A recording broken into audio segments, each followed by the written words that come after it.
No, I already hit record. So we got that. I think we got some of that laugh in there. Our guest today from Jacob Media, Gun on One podcast, Mr. Derrick. So right before I hit Gunner, I'll show the people. So right. I was painting our dining room today. So as my show knows, I've told them, as the audience, the fine people know, we're getting ready to move and put the house on the market, all that fun stuff. So, I'm a man's man. I like to go out there. I like to go fishing like you, right? And I got to paint my house. You bougie, man. I thought you bougie people hire somebody to paint for you, dude.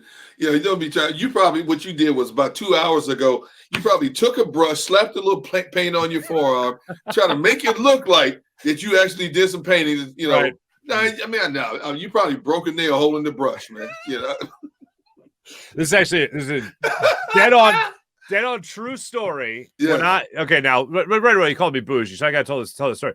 I brought, and like there's no denying it, like guilty. As soon as I start this story, people are gonna be like, "Oh yeah, you bougie." So I brought the espresso machine to NBC Sports Philadelphia, then Comcast Sportsnet. Yes. I placed it at my desk. You walked by like a second later. You hadn't even put your bag down. You're still holding your blazer, right. and you look at me and you go, "Is that what I think it is?" And I go, "Yeah, espresso machine. You want one?" He goes, and you go, "You bougie," and then you sat down like 2 desks away from me, which I don't blame you for. I did, and I don't do espressos because my wife tried to kill me along trying to go with espresso.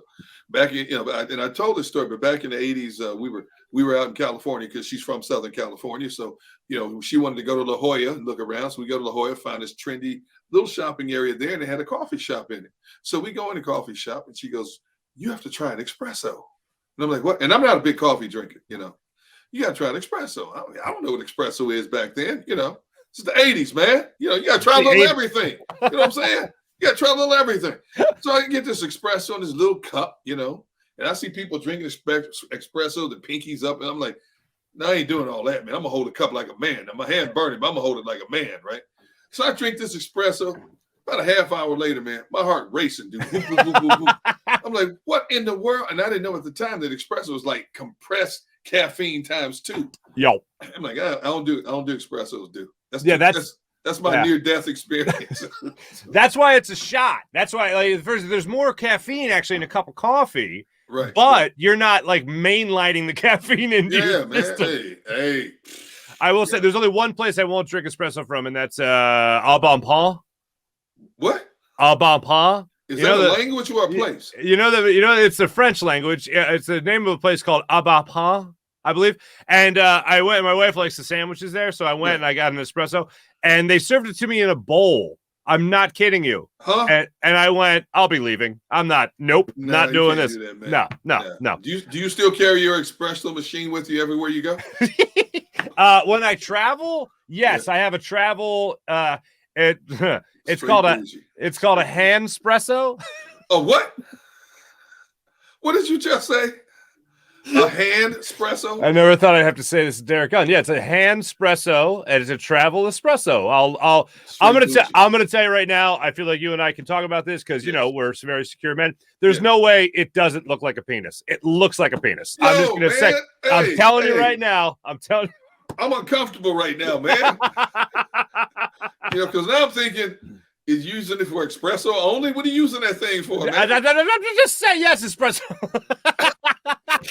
My wife got it for me for the holiday. We'll get the football in a second. Oh, you one of those couples. Oh.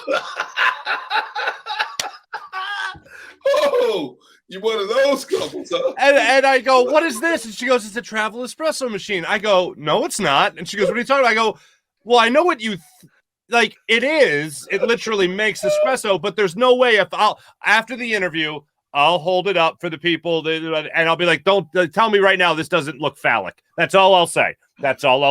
You get to a point where you think you know people well, and then there are certain things you wish you did not know about people.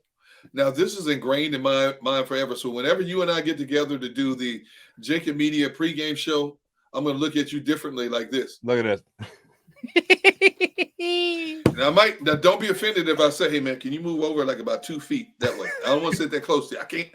I'm uncomfortable right now. Can you move?" This is good because it's an earlier game. It's a 1 o'clock game. Yes. So I'm going to need a little espresso because we're actually going to be doing the show for the Jacob Media YouTube channel, 6abc.com. Yes. We're going to be doing it in the AM for the first time in a little bit. So I might need a little, I'll bring it on set. I'll make it in the middle of one of your many fine points. No, don't bring that thing on set, man, please, because I'm going to lose it on set. If I see that thing on set, I'm going to lose it. I won't even be able to get through my thought.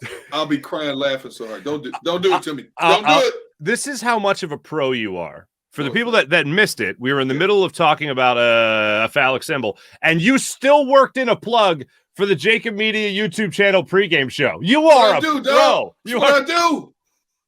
That's what do you expect from me, man? Oh, God. I swear. I friggin' love you, brother. Here's the deal. So there's some news today, yes, sir. Tuesday. Yeah, right. Yes, Governor. CD Deuce, Mr. Charles Gardner-Johnson, is going to be missing an indefinite amount of time with a lung laceration. What's going on there? I knew shortly after the game there was a possibility of the cracked rib. I did not know about the was it kidney laceration or kidney? Excuse me, kidney. Yes, sorry. Yeah. Man, come on, man. You got to stop this fake news stuff, man. I'm terrible. I got my head in bad places. What can I say? Now, the fact that they're not putting him on IR as we do this segment right now is a good thing, which means he could return sooner rather than later. And if you remember, Zach Ertz went through something similar and came back in a short amount of time as well.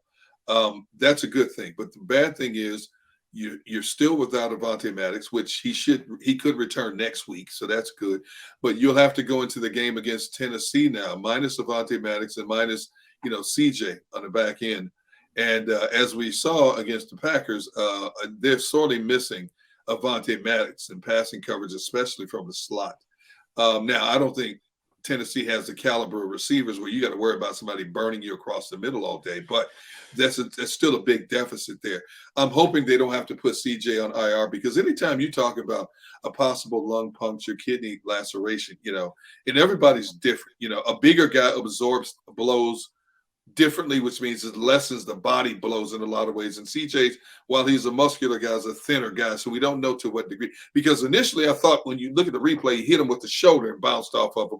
I'm thinking the way he was twitching on the ground, I thought he separated his shoulder, or maybe a collarbone, And then I got word that it was possibly a rib. And then, of course, we all find out there's a kidney laceration as well. So I'm hoping it's held to a minimum to get him back on the field. Yeah, you mentioned the bigger guys. Obviously, a totally different injury when talking about Jordan Davis. Any idea when he could be returning to the Eagles? Any chance he returns for this Sunday's game against the Titans? That remains to be seen. Teams are so secretive nowadays about, who's in, who's out, extent of injuries in a lot of ways. He's eligible to come back this week. The game this past weekend, people said they saw him jogging up a tunnel, so that's a good sign. But, a slow jog is a lot different when you're asked to use your lower half as your leverage and to twist and turn suddenly, and you got big bodies falling all around you.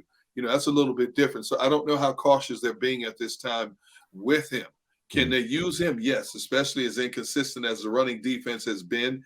Yes, they can use him, but you don't want to bring a guy like that back like that too soon, because he could be out again. For a much longer time. Yeah, whenever I see something like, I remember Joel Embiid was dancing at a Meek Mill concert when he was out with his and they're like, oh, look, the knee looks good. This is great. Like, all right, well, that's great that it looks good, and that's not a negative. It's certainly not bad, but running up a tunnel is far different than, okay, go out there and stop Derrick Henry. There you go. Yeah, that's a big difference, man. You're talking about trying to stop a Mack truck. Well, first of all, he's an 18-wheeler, so he could stop a Mack truck. But, still, once that man gets a head of steam 7 yards, and, that's like a head-on violent collision every time you got to meet him with force, So they have to do a much better job. Luckily, they have a good rotation of guys still in the trenches with Sue, Hargrave, Fletcher Cox, Milton Williams, guys like that. But you've got to do a much better job of bringing people down. When they go to their four-man front, they are so susceptible to the run. And when you look at opponents in recent games, that's where opponents have had the biggest measure of success running the football is when the Eagles go into that four-man front instead of staying in a five-man front. Now, do you think this is the game that was circled on the Eagles calendar when it came to Howie Roseman saying, all right, should I get Sue now? Should I get Joseph now? Should I get Joseph then Sue? Is this the game most notably that they had circled to be ready for in facing Derrick Henry, you think? No, I think it was a series of games that Okay. led to this. And it just so happened that these guys were available. And I also think once the Eagles identified they've got to do something to stop the leaks on the run defense, they also looked at the schedule of what was ahead, because you were talking about, Jonathan Taylor, the combination of Aaron Jones and A.J. Dillon, and Dillon gave them problems. And Aaron Jones gave him problems running to the outside as well. Now you've got to face Derrick Henry. You've got Saquon twice. Justin Fields running all over the field nowadays like he's the second coming of Lamar Jackson. You still have that combination of Tony Pollard and Zeke to deal with in Dallas. So they knew there's a whole litany of good running backs, exceptional running backs. And when you talk about Derrick Henry and Saquon, oh, by the way, they're the number 1 and number 2 running backs in the National Football League this year. So they did what they had to do to shore up what could be potentially a major problem. You look at how Washington controlled the clock against them with the running game. And even though they still could have run that game, the fact that Washington was able to keep that offense off the field weighed significantly in their favor in helping determine the outcome of that game also. Certainly, I'm sure a series of games the Eagles are going to be facing some formidable running opponents, Sure. as we well know. As far as the Eagles go, one thing you were yelling, one thing Seth Joyner was yelling, and I was in the back yelling as well. I don't yell. Feed the best. I don't yell. I just speak loud. You did. I wasn't yelling. Anyway, I never yell. No, I never yell. I just make sure you can hear me. Anyway, that would be a line from my dad. But anyway, okay. When it comes to this running attack, one thing we really wanted the Eagles to do going into this Packers game was run the football.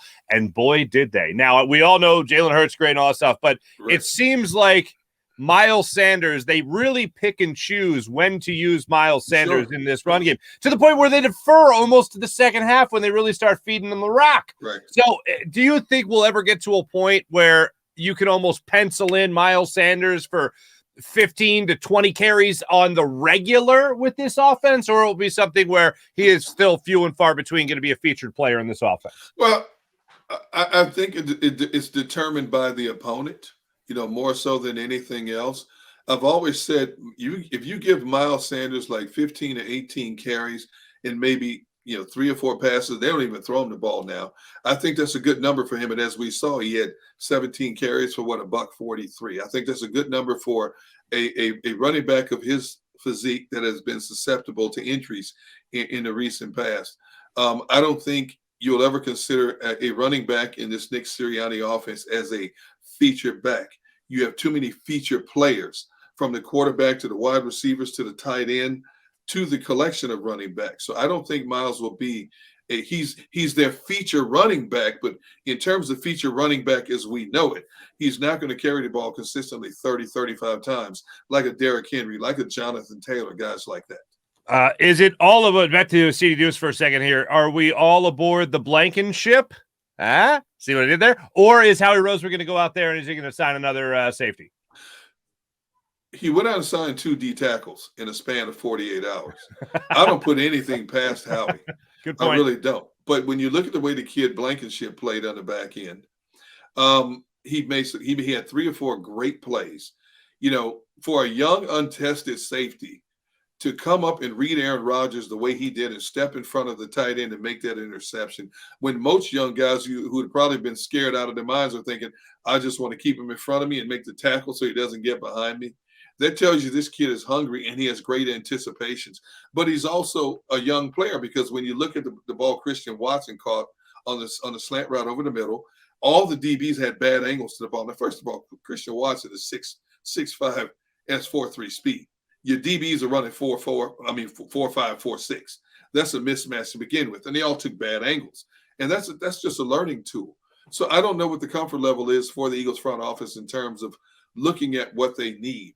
I would be inclined to go with what I have, because CJ's coming back, Avante's coming back, and if Avante can step back and play the safety spot if he has to as well, and Josiah Scott can step down and play that slot corner position. Mm-hmm. So it depends on what they identify, or how they identify what's pressing and what's not pressing in terms of how comfortable or uncomfortable they feel with what's on the back end. Copy that. I appreciate your time. As always, my friend, you're a busy man, and I know you just wrapped up an interview with a mutual friend of ours for the latest Gun on One podcast. And, of course, Sports Take. What do you guys got coming up? Hugh Douglas is the latest Gun on One, and he is just as off the charts as he's ever been. So if you get a chance, because he talks about the incident with Michael Smith on ESPN, he goes into details about that and what he should or should not have done to Michael Smith. He talks about being inducted into the Eagles Hall of Fame. And he talks about being a father at the age of 51. He has a 4-year-old son at the age of 51. And I don't even want to tell you what he said because I'm still a little uncomfortable with that. But them Douglas boys. Yeah. But, Hugh Douglas, we run the gamut. We talk football, we talk family, we talk life on the latest edition of Gun on One. And coming up on Sports Take, as you know, Sports Take, Barrett Brooks, Rob Ellis, and I. You have 3 grown men who refuse to grow up Monday through Friday, noon to 3 on the Jacob Sports Media YouTube machine. I always tell people one day I'm going to grow up, but that's not going to happen anytime soon. Yeah, well, whatever you do, I know Barrett will only be about 50 years behind that. Yes. We know that much. Derrick Gunn, Gun on One podcast, Jacob Media, Sports Take, the whole shebang. Gunner, always a pleasure, my friend. And I won't forget my hand espresso machine this Sunday at Ocean Casino. Don't do it. I might lose it. I might lose it, man. I might lose it on the set, dude. The great Derrick Gunn. Thanks, Appreciate Gunner. you, brother. Always. Appreciate you, anytime for you. Thank you, my friend. Gunner joining us on the Rough and Orthopedics guest line.